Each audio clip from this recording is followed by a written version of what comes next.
doing right.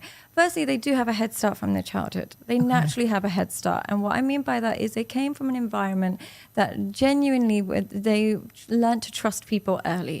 There was some exposure to parents and caregivers that led them to believe that they're worthy of love and they can trust people with love. And so they come with that template.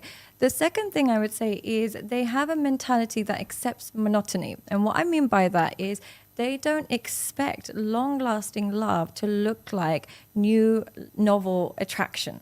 They can make that really big distinction. They know that that novel excitement from early stages of attraction is different to long-lasting committed love. So when they make that transition, they just see it as the next step of their journey, and they're willing to make that progress.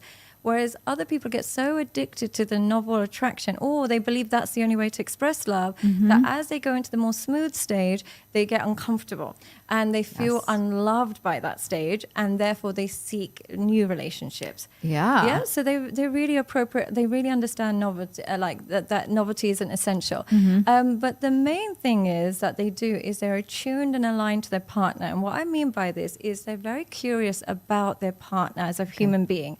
And they develop intimacy like that. So they want to know their partner's family. They want to know their background. They want to know how their day went. They take an invested interest in their partner. And through that connection, what happens is they start to believe that the relationship has its own identity. So anything that damages their partner damages the relationship, so damages them. Okay. They see it connected. It's very interconnected. Yeah, they don't want to hurt their partner because that hurts the relationship, and therefore that hurts me. Yeah. Whereas other partners remain individuals. Too independent. Two independent people who are either at competition with each other, they dislike each other, they're trying to win against each other. They don't see hurting the other person as a form of hurting themselves. I love that. Yeah, so they're not interconnected and they're not attuned to each other's emotions. Whereas couples that last, they don't want to hurt their partner, and hurting their partner is actually hurting them because it affects the relationship.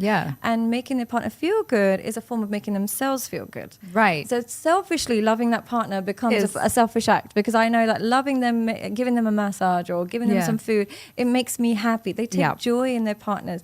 So they do these very simple things where they stay connected as much as possible, and they try and replace criticisms with praise. What I mean by that is, if by a million things, your husband is going to annoy you in a million ways. But if you focus on the things that you like about them and the things that you don't like about them, you attribute it to perhaps stress or perhaps their childhood, or you make external explanations. People that fall apart, they think every problem their partner has is permanent and it's overall. Oh, you're just selfish. Oh, you're just this. It's like a label. It's a label. Yeah. So they exaggerate the negative. So the ones that have happy relationships, they just follow simple things, and it keeps their relationship alive. They don't do anything special. They don't go on holidays every day. I was going to say, I love the part that you said about the boring, the monotonous, because people don't, they're scared of it. They're scared when the relationship gets a little bit comfortable. No, they get scared of it because they're thinking either someone's doing something. Yeah, this feels too easy. It's too easy.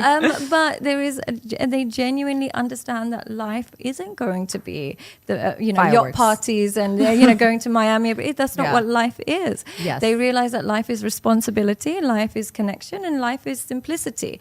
And because of that, they rather retain the relationship than take the risk of new ones. Amazing. And I like the you know how you're talking about the praise versus the criticism.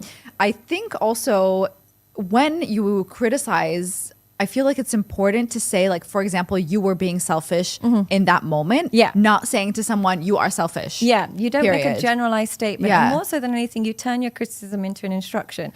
If you say you're being like, let's say, for example, they don't clean up after themselves. Instead of saying you're so selfish and lazy, you can say, I would really appreciate if you just clean up after yourself. I've only got 2 hands. You turn every criticism, because there's an instruction, there's a need behind every criticism.